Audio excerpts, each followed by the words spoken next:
Welcome to the Organic Filaments Network. This is Sher Ali Khan. Thanks for tuning in. If you're interested in conversations that explore the tangled threads of embodiment, ethics, and minor politics, make sure to like, share, and support us at buymeacoffee.com/Organic Filaments Network. Also subscribe on the YouTube page. Today I'm joined by Dr. Shaheed Tayob, an anthropologist of Muslim food practices, whose work brings together themes of disgust, halal, risk, neoliberal governance, and everyday Muslim ethics. We'll be discussing his work and what inspired him. Welcome to the show, Shaheed. Thank you very much. Yeah, I guess starting out, how did you come to be interested in the politics of Muslim food practices? Disgust, halal, sacrifice, certification. Was there a moment in your fieldwork or life that pulled you towards these themes of sensory experience, ethics, and religious life? Okay, thanks so much. I think there were a number. I think, many people often ask me that, why you're so interested in this strange topic for so long, especially my friends who are not from academics. And I think that, so the one I always think of was, I was very fortunate. I think I was around 15 years of age, and my father was had got a fellowship to spend some time in the United States. And so the family joined him in the US. And I think that experience of being in Virginia, where we kind of encountered Muslims from various parts of the world with very different ideas of halal, So coming from South Africa and very much Indo-Pak kind of background, halal is pretty much clear. It has to be slaughtered by a Muslim. There has to be this tasmiyah that's recited. But in the US, ideas like the people of the book or the al-Kitab were not just ideas, they were actually being practiced by people. So I remember one day, being on an outing with some people from the mosque community, and then we stopped at Burger King, and this was like, oh my goodness. And then I listened to them and I ate it. So, because my family background was open enough to tell us, well, these are different ideas, of halal. So that was the one idea. And I think I remember as a 15-year-old, then going through the Quran, going through different kinds of things to understand this question, like of this al-Kitab, where all of a sudden, there's all these ideas we've been brought up with.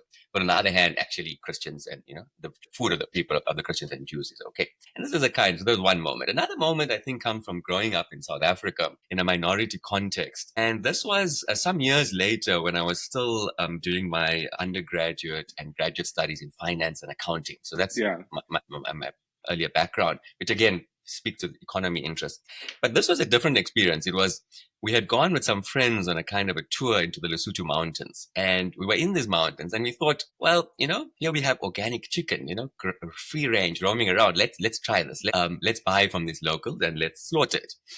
And it was a funny experience in itself because I had never had experience, and my cousin who I was with, and the whole process was, first time. But what really stood out, at least in the sense you're speaking about disgust and was effective, I recall, was that there were some Europeans present. And for them, this act of going to take this chicken and slaughter it, even though they were meat eaters, was completely horrifying.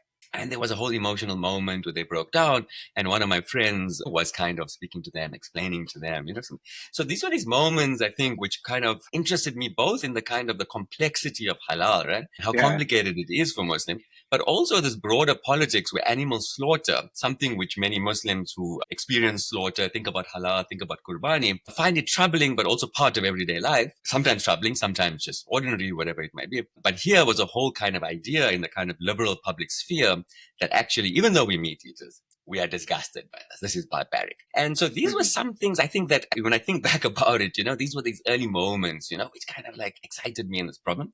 But as I said, I was actually an undergrad, and I did postgrad as well in finance and accounting.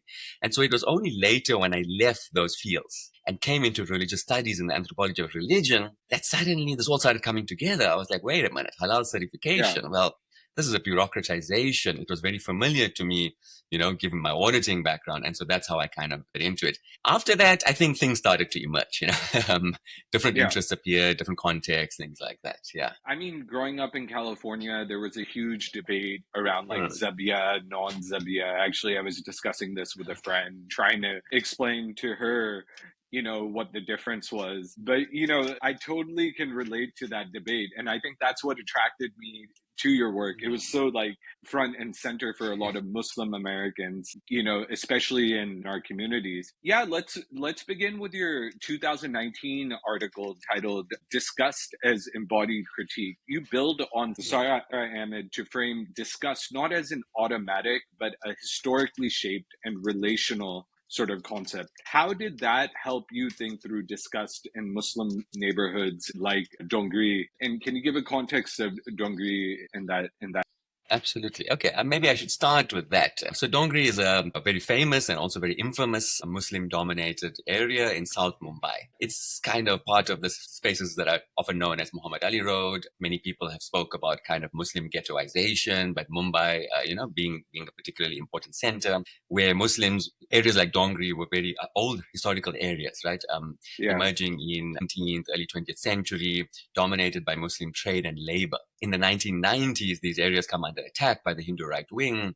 The 1992-93 riots, this is one of the areas that was attacked, saw a lot of violence and became increasingly over time like this Muslim-dominated kind of locale. So as scholars have argued, it's kind of it's a vibrant space, lots of different kinds of Muslims, different backgrounds, different sectarian, regional affiliations. But at the same time, it's also, a space where infrastructural neglect is quite clear. The presence of the state is often not very present. Muslim organizations have to organize a lot of even basic civic amenities for themselves. And so it's an interesting space, both a marginal space, but also a space where the kind of the language and the materials and the food of, Indian Muslim culture and things like that are flourishing.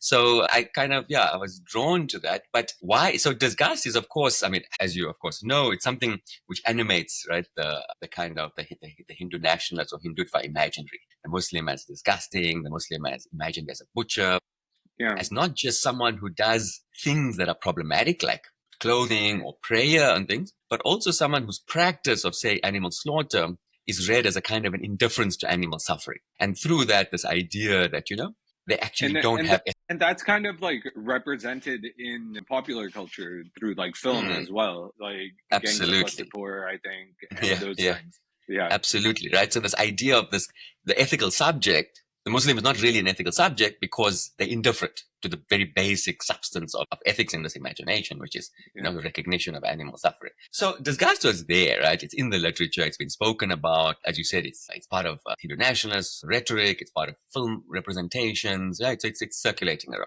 Yeah. And at the heart of this, of course, is this question of this butcher, of meat practice, and sites like, butchers or consumption of meat, the cow gullies, the famous streets in Muhammad Ali Road full of food. Sometimes I heard people from outside the area say, I went there once and I just saw the meat hanging there. I just saw the pieces of chicken, this was like horrifying to me. So it's kind of part of some kind of public idea that when you enter the space, you may encounter both Muslims, but also meat. And so because of my interest in halal, this topic was there.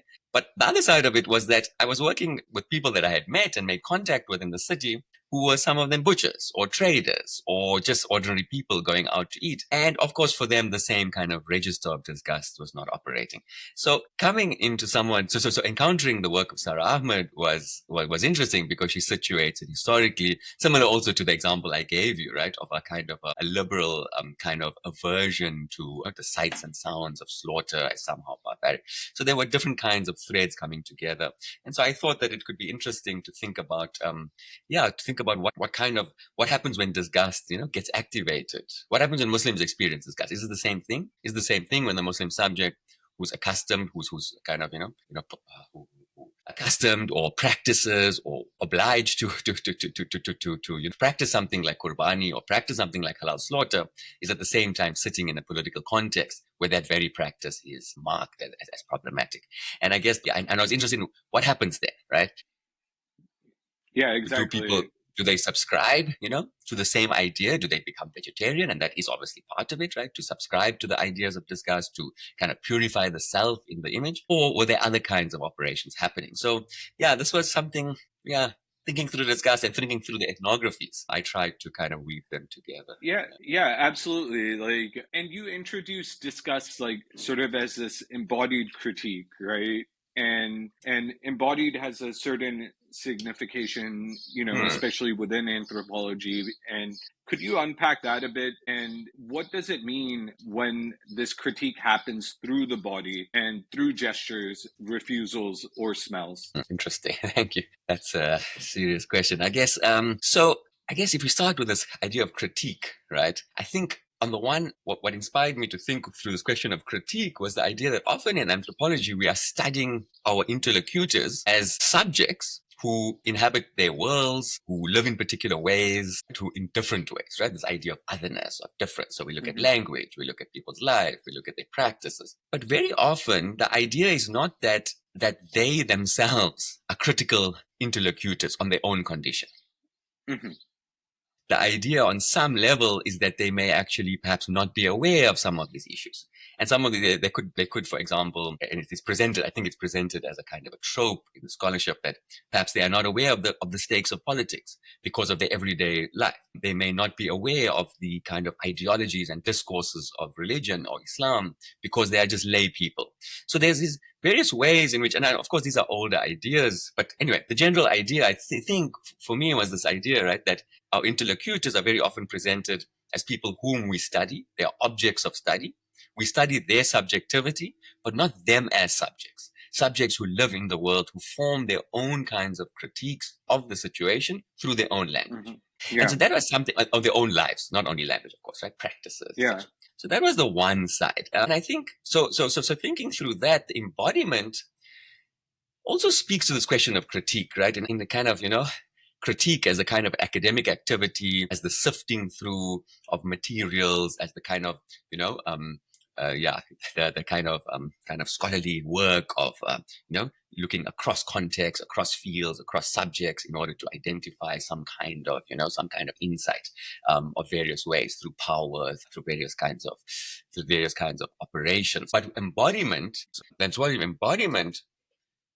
I think, well, of course, not overall, but it seems to me that the idea was, well, we have this Enlightenment idea of a body-mind distinction, but actually that distinction doesn't hold, and people or beings are embodied beings that inhabit the world in various ways. It's almost as if in that embodiment work, the work of critique is not necessarily there. Yeah. So you are immersed in a world, you are in the world, and you don't necessarily have that reflexive capacity, or that reflexive capacity is not always there. And so the idea with disgust, at least say these moments, this was a fascinating, I'm still good friends with Shahab and Shuaib, who I mentioned in the paper. And it was very much a chance encounter. And what was interesting for me was that at that moment, like running away from the charging bull and, hiding on the side of the road, the first thing that my interlocutor asked me is, well, this must be strange for you, right? And so he immediately recognized me as somebody not from there, from my comportment, from the way I speak or whatever. But then also another level of reflection saying, well, this is our place, which we are familiar with, and you are not from here. So already a kind of a reflexivity built into the interaction, which I kind of, at the time, I don't think I had the language for it. I was just recording it. And later on came to it and think that, well, people are aware of various things. And then, of course, as he spoke about his brother and his brother being disgusted by this whole situation, he then tells me, but look what the state does, they don't build. And so I was trying to sit with these moments, where people are both talking about the personal. They're talking about this affect of like my brother vomiting, but at the same time shifting register to talk about the structural, to talk about the space, to talk about the things which we often think are what academics speak about. But I think, So anyway, so I think there was these two that were that's what I was trying to think with, I mean, that scene in the article is very powerful where Mukhtar links the bull's distress to improper halal practices, right? In that whole Dionar abattoir scene. I don't know how to pronounce it correctly, but that moment sort of brings together this sort of like a confluence of ethics, infrastructure, and that embodied critique you're talking about. Could you elaborate on that a bit? Okay, thanks. So I think I mentioned the one part, right, in my first explanation, the one part of the vignette is coming back to me. But that was interesting because as we spoke, on the one hand, it's like, things are not looked after. There's no order here, in terms of the sense that this facility, and this is something I often got from people I spoke to say, look, the facilities that serve as kind of Muslim life, one of them being abattoirs and butcher spaces, are actually old and dilapidated and far, far, outdated for contemporary needs. But the other Yeah. was then suddenly his observation, well, actually, a more kind of shifting to the register of halal and of religion itself as an ethical archive. So not just as a ritual that you do, but something that is also concerned, right, with the sentience of an animal, with its well-being, with how it responds. And he kind of then speaks about, this charging bull. He's like, look at the bull. Look how agitated it is. And again, Yeah. turns that back onto the infrastructure. Well, over here, we don't have the space, so there's a lot of bulls in one space. So, in a sense, yeah, I think these moments tell us, right, that the question of ethics and the question of the infrastructure in which we kind of live and work, the built environment, even the way it looks and feels, are not just neutral things, right? They matter a lot to people, and they kind of impact and they shape even what is possible. Yeah. And we see that, of course, with, say, the way that halal certification emerges, where certain aspects of halal ritual are turned into infrastructural parts of industrial animal slaughter. That's one way it's done. But here, it's kind of the lack of that, doing something else. So you also write about Qurbani, about Muhabbat and Qadr. And could you define those in terms of sacrificial intimacy and how it sort of pushes back against the dominant portrayals of Muslims in the Indian context as violent or cruel? Yeah, absolutely. Thank you. So I think I can start by telling you a story which I'm trying to now write with, which got me into this. So as I explained, right, I was coming into the field thinking there's different ways in which people approach this question. Like, how do we put value? I'm using qadr, right? How do we put a value on this question of the slaughter? Like where shall it be? How is it done? Etc. And this just seems to be, it's universal, but different. I mean, it's something that different, But of course, we speak about the different societies, cultures, times, you have different assessments of this. And anyway, so I was kind of like, kind of starting field work, going around to butcher spaces, trying to understand this economy. And one day I come across Sunday afternoon, I'm in Doctrine, and I see these two men who are in a kind of a fountain area. So it's a walled off space that some religious organizations had donated as a water fountain. And what these two friends were doing was they were shampooing their goat. It was this bright white goat, and it was being shampooed. So coming from South Africa, I had never experienced, Qurbani in the way that it happens in India and Pakistan.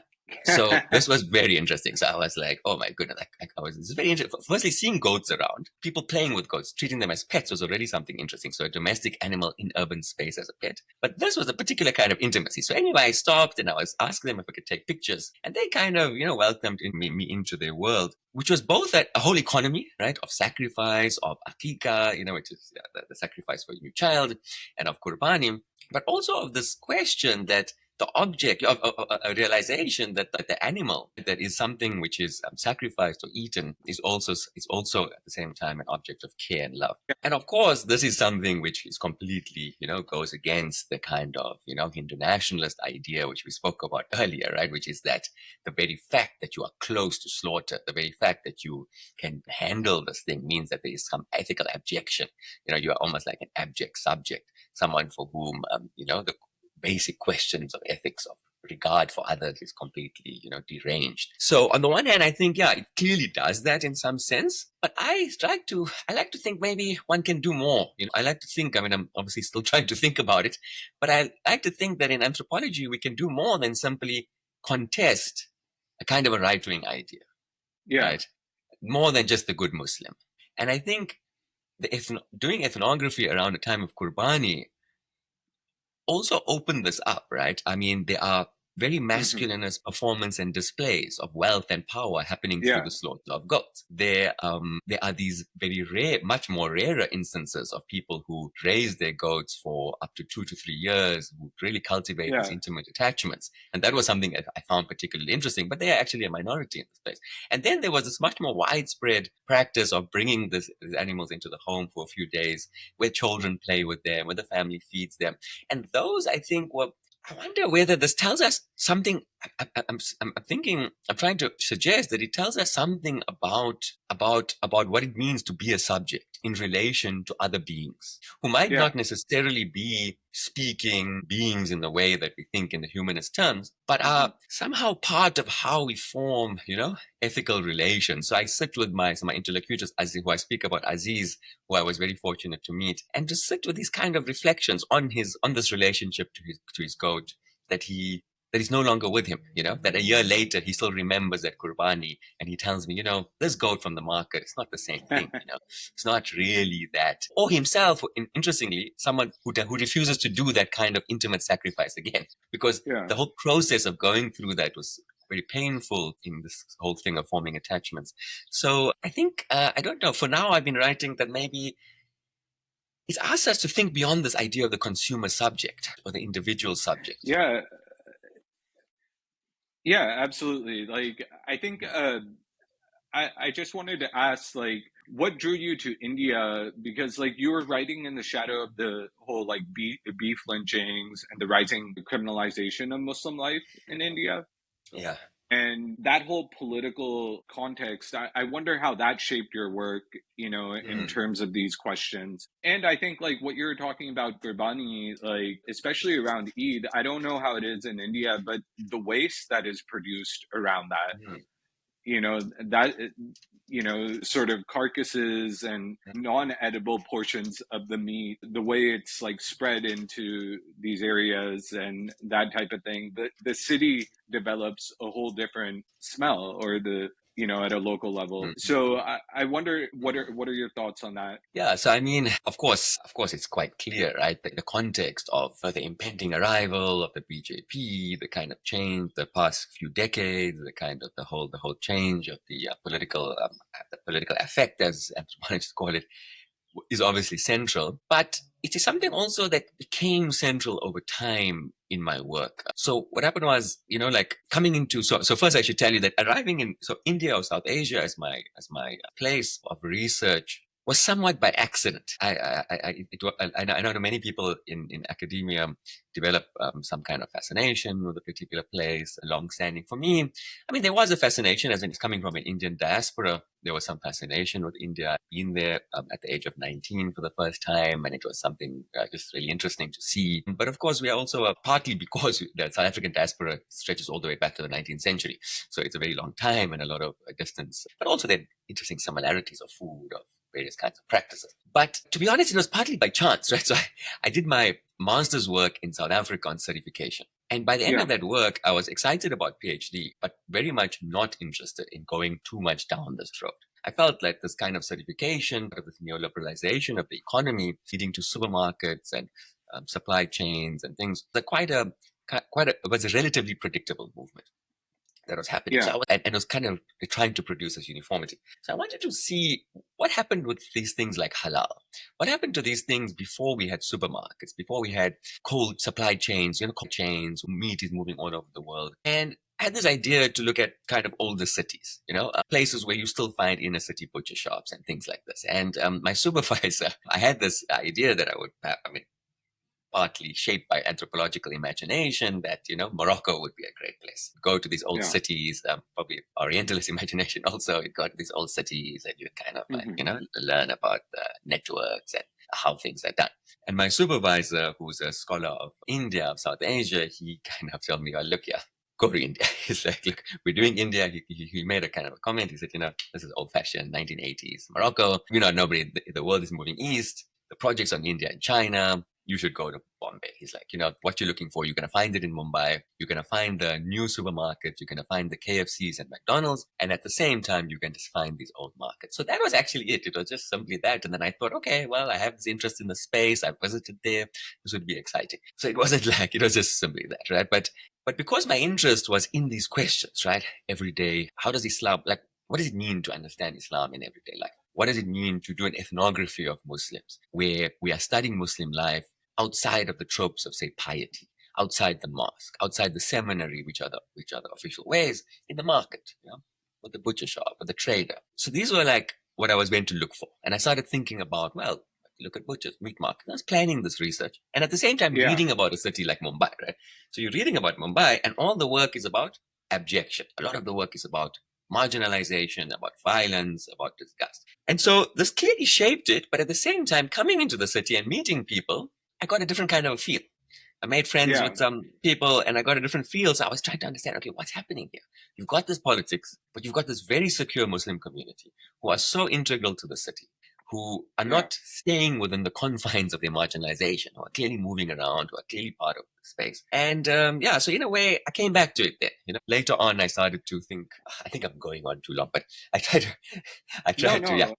You have more than enough time. So I'm anyway, just enjoying listening about your I read some tips on podcasts. I said don't talk too long. To try to surmise it, I thought to myself at that point, I was like, well, so we've got this political context, we've got all this affective forces, we've got this economic marginalization and spatial marginalization.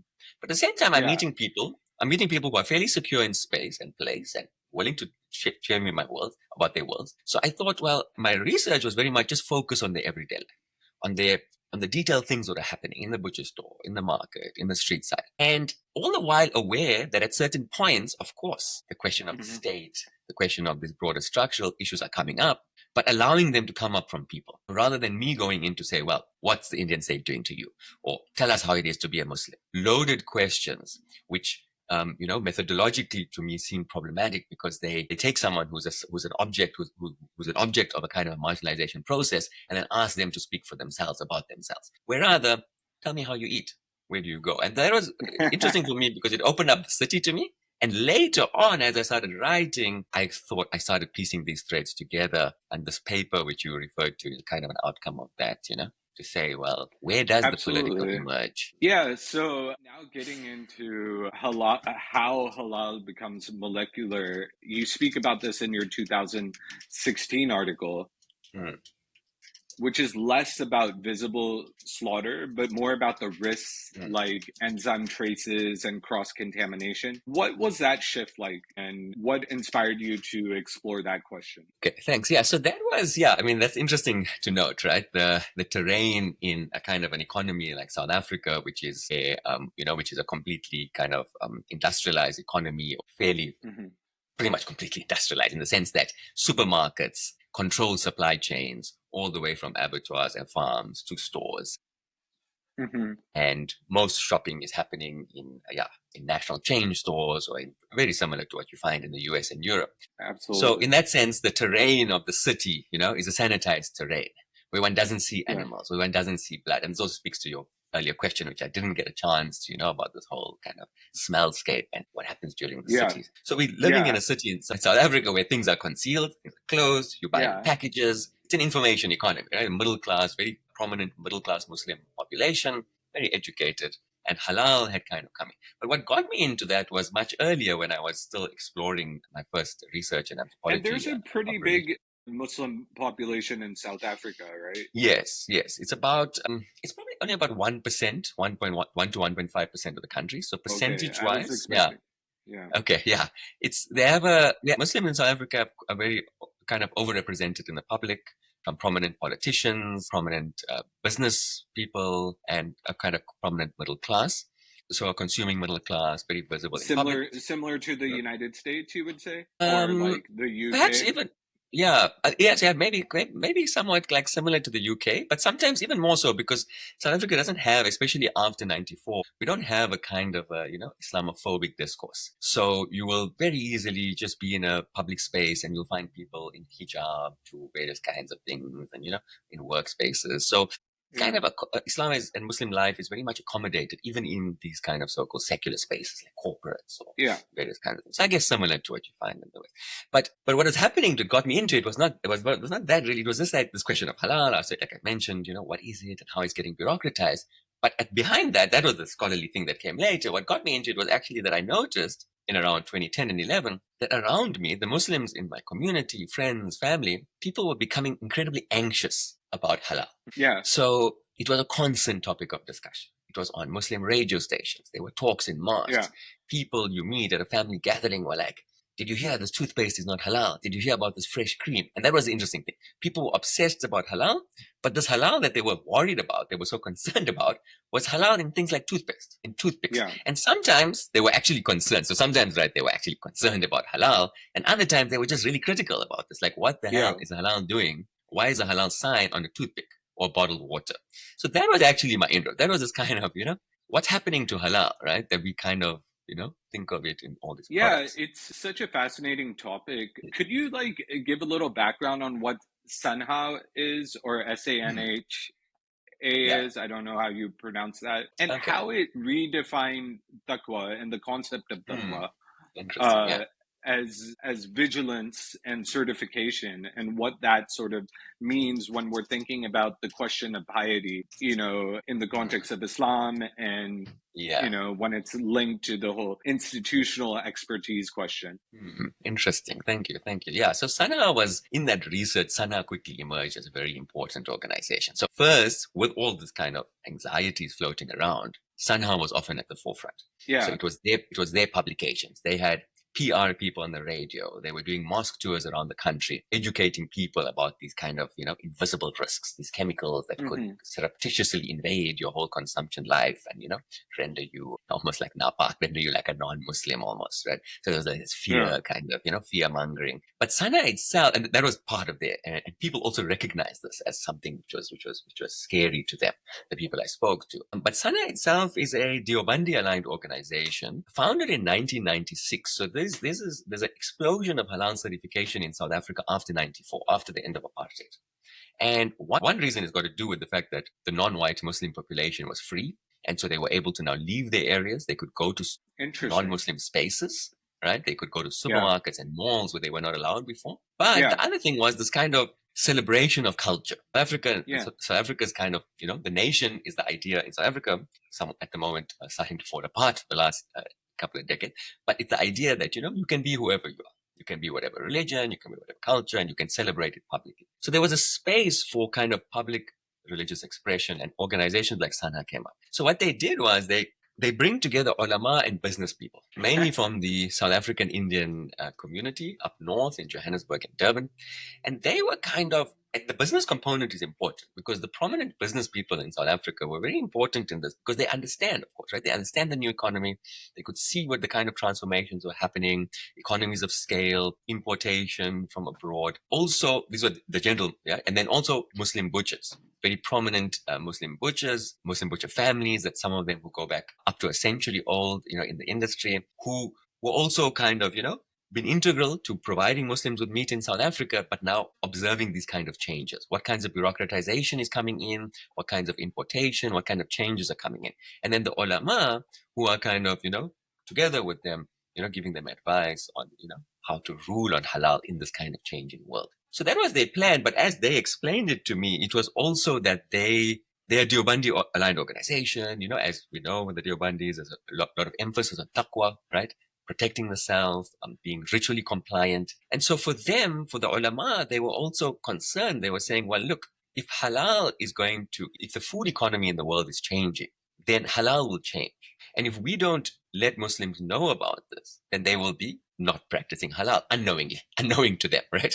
So they they had this one side I think, which maybe I didn't recognize early enough, which I now do recognize, is that this is their practice, right? They are very vigilant. This is how they approach Islam. And they really think of it as a serious issue, right? That Muslims must eat halal and halal is changed. So we need to tell them the new way of halal.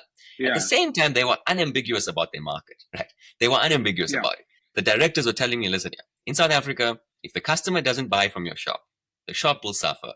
The shop will come to SANHA and tell SANHA, look, we need a certificate. Right. So part of the approach to taqwa, right? Part of the approach to vigilance about the self, right? Taqwa, which you often translate as God consciousness or piety or awareness, being aware of God in your moments, in your actions, now became being aware of what you eat, being aware of the chemicals on the packaging. And what is interesting about this kind of consumerization of taqwa is that it's very different to kind of earlier iterations of taqwa, where if the product is not halal, well, you can simply abstain. You can eat vegetables. You don't have to eat at this fancy shopping mall. So that was where this kind of idea of vigilance, got shifted onto a consumer subject, who now is buying in a vigilant way. But at the same time, I think it comes back to your question of anxiety, because one's taqwa, which is an idea very much about the self and about the reflexive self and the good self, is suddenly now about a consumer subject. Well, then it's always liable to fall apart at the same time, right? Because you're reliant on, it's actually not about self in some way. It's always mediated by these kind of complicated world of chemicals and, and enzymes and flavorings, which, as we know from food scandals, Yeah. Yeah, this is kind of interesting because like what stood out in that article was that whole blend of like food science with, Quranic verse and then the branding element. Would you describe this as a techno-theological mode of halal governance? Interesting. I think in some way it is, of course, right? It's kind of bringing together, right, your kind of, theological reflections on what we can eat and how we can live in the world with a much more kind of, technocratic concern with simply, with securing the supply chain across large distances and in minority contexts and things like that. But I also think, as perhaps you may have seen, I don't know, I also started to think that, when we start to like, use this kind of like techno-theological or techno-scientific, or, we use these terms, then we also miss some of the complexity of what's happening, Yeah, that's true. And so to give you an example about this was this issue of gelatin, right? So when SANHA differed with the other South African organizations, so many organizations in South Africa said gelatin from non-halal sources, even if the animal is not halal, the gelatin is halal. So they followed a principle of istihala, which is a Hanafi principle. Now, SANHA differed from them, and there's many organizations around the world who said, no, this question of istihala is not happened. And they go to a molecular level to say, well, on a molecular level, there's no transformation. But interestingly, is that SANHA, through their Deobandi networks, require all their manufacturers in South Africa who want to have halal gelatin to import it from Pakistan. Mm-hmm. Right. So I thought this is something quite interesting, right? So they're saying, well, we've got companies in Pakistan who are producing gelatin. All these animals there, we are happy that they are halal. It's a Muslim country. And so therefore, if you want to produce in South Africa, don't buy from the South African manufacturer. Get it from, this Pakistani manufacturers and bring it here. So it shows how it's not just techno-theological. I think on some level, it's also about establishing some kind of terrain, right, within a market. Yeah. So say, well, we will use our Muslim networks, which are no longer now just theological networks, but are also networks of economic power, which we can mobilize against other kinds of interests. And so there's different things happening.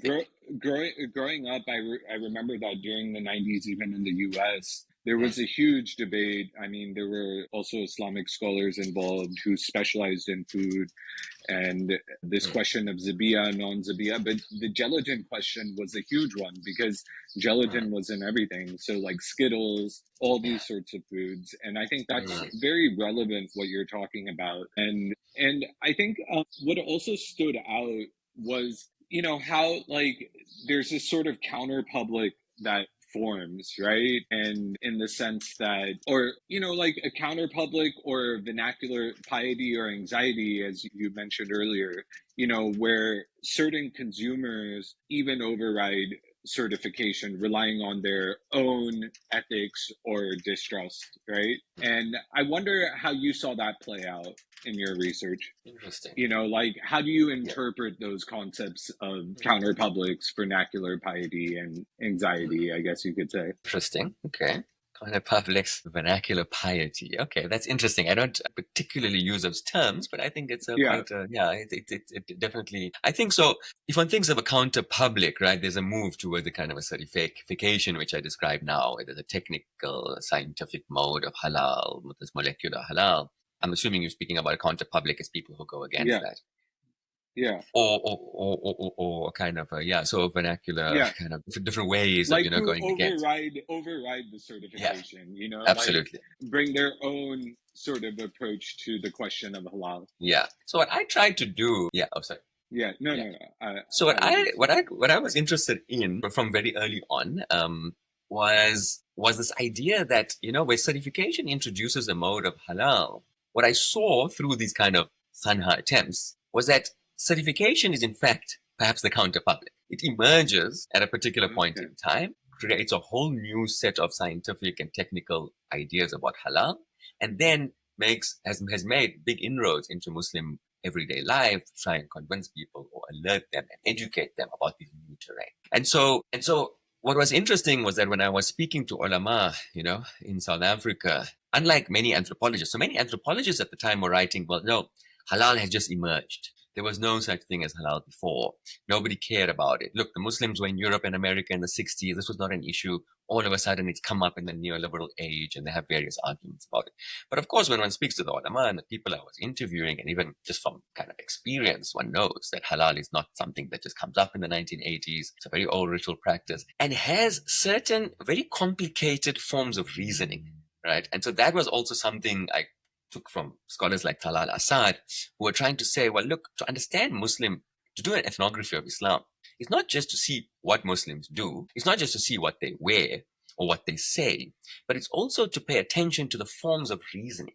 What are the actual operations of thought? What is the logic and this embodied logic, embodied reasoning that people engage in when they do very ordinary things? So whether it's we can think of things like humility or deference to authority and hierarchy. By scholars, we were talking about Arsalan Khan the other day. It shows that Tabligh Jamaat in a very interesting way. It's not something that whole deference to authority doesn't come out of the now, right? It's something that has its own historical precedents, right? I'm trying to think of the right word, a past. So I try to treat halal in the same way to show that, well, there is this idea of halal. And in this idea of halal, as one picks it up before certification emerges, there's a very strong idea that actually if another Muslim sells you halal, well, it is halal. And people will say that it is a sin or a makruh, detestable or completely gunaih, it depends on who you're talking to even doubt another Muslim. So this made me start to think, well, if people are saying, right, that it's actually, you're not allowed to doubt somebody else, right? Yeah.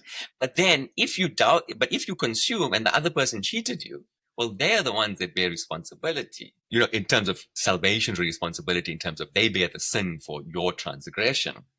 Yeah. There's some kind of reason, there's a kind of a halal reason or a kind of a peculiar kind of idea of trust that has been historically embedded within this practice of halal. So while we have these rituals, you're supposed to do this and you're supposed to do this, at the moment of consumption, I don't really know whether this person has done it or not. Yeah. Right? And this question of knowing, right? And it's kind of so it crosses kind of a theological, epistemological level, right? On the one hand, on a theological level, well, only God really knows, and we do these things for God. On a epistemological level, it's also a question of what can you really know? How are you going to, if you get something in the market, if you go to a friend's house, at what level are you going to go to say that I know that you have done halal? So halal trust or halal reason that situates itself in the middle to say that, well, trust in halal is kind of a suspended between absolute certainty and absolute doubt. Neither do I doubt everybody where I go around. I accept that they're Muslim, that their food is halal. And I can never really have absolute certainty about it because it's about a question of community, about relationships and trust. I was thinking about this as a kind of almost like a triadic kind of relational model, right? So you've got people interacting with each other, but all under some kind of divine theological will. And certification comes in and changes this. So what people are doing, what you are calling vernacular piety or the counter-public, I try to argue, is that many times they're actually mobilizing an established tradition of halal. It's a tradition that's not written down, but it's so widespread. It's not written down like in one book. That's very important to recognize, I guess, on a certain level. I think like one thing that sticks out, returning to the ethical life question, ethical life isn't seen as like grand or something, like in the modernist sense. Like it's like minor, it's effective or ordinary. Could you elaborate on that? Like how that appears in both like Mumbai and South Africa cases? That's interesting. Yeah, so I think it ties, obviously, it ties clearly to what we were discussing now, right? They are kind of like, I think I try to think about ethical life as drawing, of course, on ordinary ethics and the anthropology of ethics that has trained us to understand that it's not often about these grand ideologies, right? Of whether you are a reformist or you're a particular sectarian group or something else, but there's also ways of like living in the world. And so we're speaking here about living halal, right? And this is this embodied sense that one has a particular relation to animals in this way. One has a relationship to the butcher, a relationship to space in a particular way, not in a static way that's always liable to change, but it's something that we often are making judgments of in very kind of everyday ways. So to give you an example is like, one day I'm in the meat market in Mumbai, in Crawford Market, and I'm spending time with a butcher who I was familiar with and used to go and visit in the mornings. And a Christian woman from elite neighborhood in Colaba is there, and she's buying her meat. And when I managed to start speaking to her, just, as we were passing, she kind of reflected on this and told me, I was just thinking, this place is smelly, the butcher is smelly, but I felt bad to cover my mouth. So she tells me, she's wearing a scarf, and she tells me, at some level, I wanted to cover my mouth with the scarf, right? But then she said, I felt bad because, I've been coming to this guy for decades. And if I did that, if I showed a sign of disgust in this space, I'm actually showing a sign of, I'm showing a disrespect to these people, to their livelihoods and things like that. And so I'm trying to argue, trying to develop this term called ethical affect, that often our ethical practices, which are always embodied, right? You cannot have actually a non-embodied ethics, because that would just be a grand gesture. That is just a performative expression, which we see all the time nowadays. We are very sorry about this. We really condemn this. But we know that this is not, right? So to actually have an ethics is to have an embodied place in the world. But often it happens in these very small judgments and small actions that in this example I described draw this woman and her butcher into a whole political and economic context, which is ongoing in a place like India, but which is actually evident at that very minor level of the micro interaction, and is significant for that reason, and tells us, in a way, to come back to earlier discussion, that perhaps this idea of disgust as an automatic natural response is actually quite problematic, because someone can also actually regulate their disgust in particular ways to do certain things. And that's the ethical affect. That's the point at which ethics and affect meet. And I think similarly in South Africa, whether someone who, might have subscribed to a particular, say, SANHA idea of halal, but is now confronted with a mother-in-law, a family member, and then says, well, today I will eat the food because this is a gift. This is about a community. This is about another kind of value.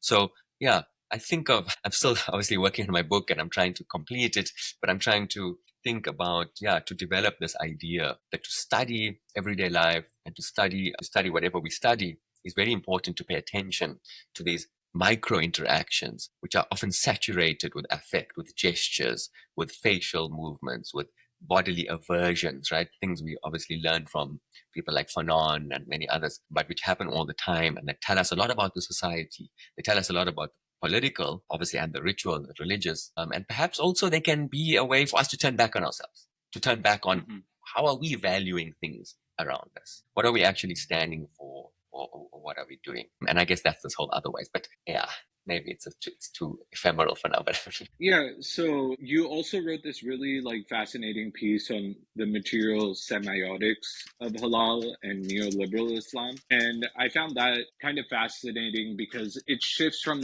questions of bodily practice to the symbolic and semiotic life of halal, where it's looking at logos, labels, digital alerts that convey trust, purity, and Islamic legitimacy. Can you speak about how halal operates in a communicative economy, not just a religious one? That's extremely important. I think what I'm trying to also suggest, right, is that when we approach it like that, right, we have a communicative economy versus the religious one, we're missing the point, right?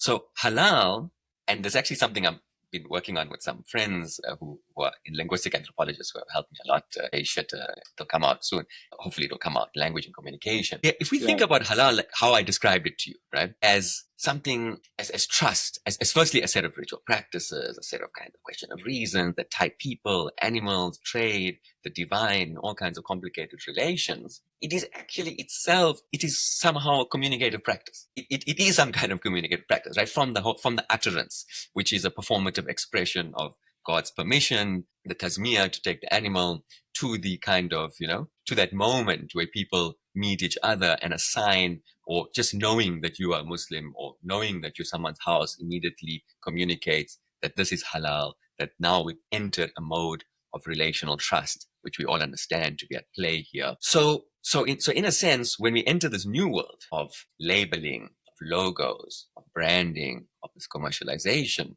we are actually seeing a transformation in the ways, in the values, in the form, but the form and the content of what is actually being communicated.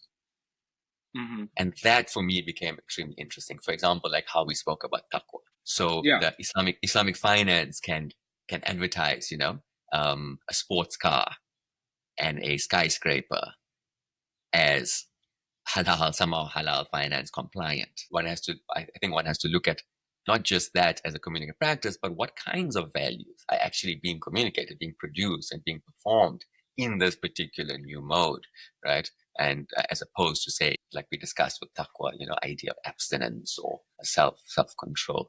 So that's what I try to do, in a sense. I'm trying to do in this halal work now, which I'm still obviously thinking about, but trying to then, if one takes halal as a pragmatic discourse itself, then what does it mean to put halal pragmatics into conversation with advertising pragmatics or the pragmatics of, the neoliberal economy? And what kind of, obviously, sometimes things merge quite smoothly with this whole new kind of neoliberal halal economy. But I'm also interested in those breaks. I'm particularly interested in the breaks and the conflicts, because I think at the moment where the things break down, where the communication fails, where the claim of halal, this being halal, people say, why is Coca-Cola halal? Yeah. Why is McDonald's halal when they are feeding, Israeli soldiers in the middle of, a violent moment? Those are the interesting moments which actually allow us to see what kind of values are at stake for the world we live in, but also the world we want, right? The place we want to live in. Yeah, I feel like this question also relates to sort of how it's producing a new form of religiosity, right? One that's responsive to global capital and consumer branding, as you were saying. But it's also interesting. I wonder how it impacts, what kind of Muslim subject is being called into being. I wonder what your thoughts are on that. Yeah, I mean, I think that really gets to the heart of this question, right? Because if we pay attention to these fissures or these issues, then we also become alert to the kinds of subjects, right? The kinds of values, the kind of world. And it's something that one recognizes that we're all in the world. We sit today on this kind of technological media, using these headphones to have this conversation. So we are in many ways always interpolated, right, or brought into the world. But at the same time, one needs to be quite critical, right? So the kind of Muslim consumer subject who, kind of conforms to the general ideas of value maximization, wealth creation, individual consumerism, is something which I think early on, trained in things like anthropology, we are just there to analyze. But later on, especially spending time in Mumbai, with a marginal community, with a different kind of, makes one wonder, okay, well, what's actually happening here? What are we doing by simply accepting various iterations of being as all somehow the same? And what kinds of values? And also, what kind of subject, this consumer subject? What are the values of this consumer subject? Does the consumer subject recognize the implication, say, of global trade and finance with various kinds of global injustices? Or are they actually a subject that's just simply compartmentalizing, as we often see in this kind of, in this world that's designed to be fractured? So, I think we need to be quite critical, right, of the Muslim consumer subject, of the Muslim subject. And I think that's where this whole thing of discursive tradition, of looking at histories, at looking at, contestations, I think gives us that sense. So we recognize not one way of being, but we also have to, people also, I think we have to make ourselves, right, and each other, the world, not only Muslims, is accountable for what actually is going on. And so that's what I try to, I don't know if that... No, that's yeah. And another point is you're referring to it as like a kind of moral capital that circulates and like a brand, and it generates a kind of legitimacy, but also the competition, suspicion, and even scandal. Do you see parallels here with how, say, Islamic finance or modest fashion operates, where the language of piety becomes like sort of indistinguishable from the language of the market? Yeah, I think, no, definitely. I'm more familiar with Islamic finance. I mean, the kind of language and just debates around that. But I think that's a very good example, right?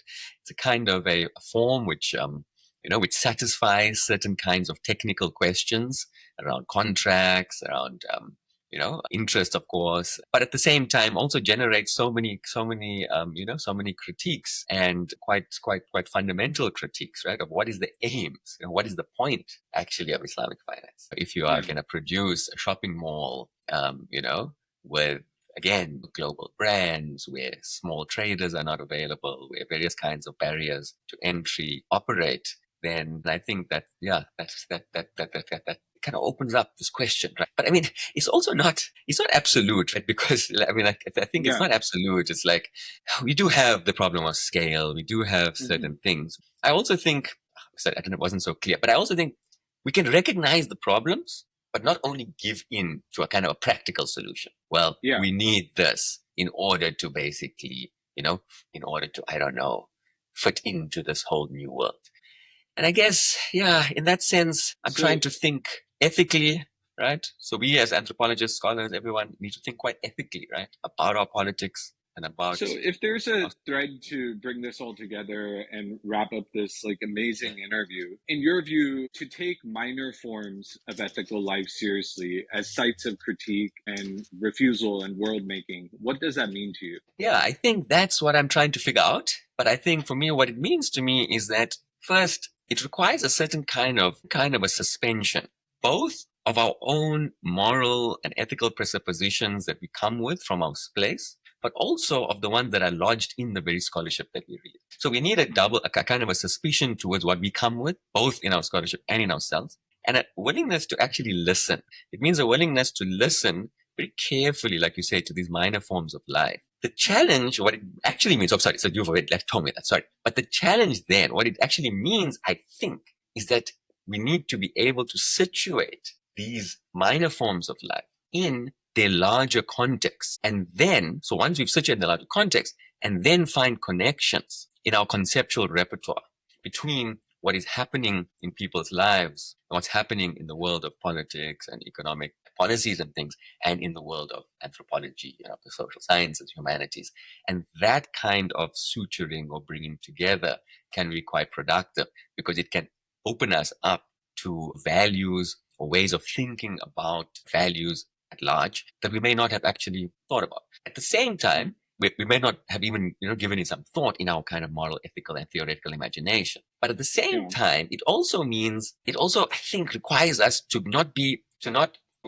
let certain things slide.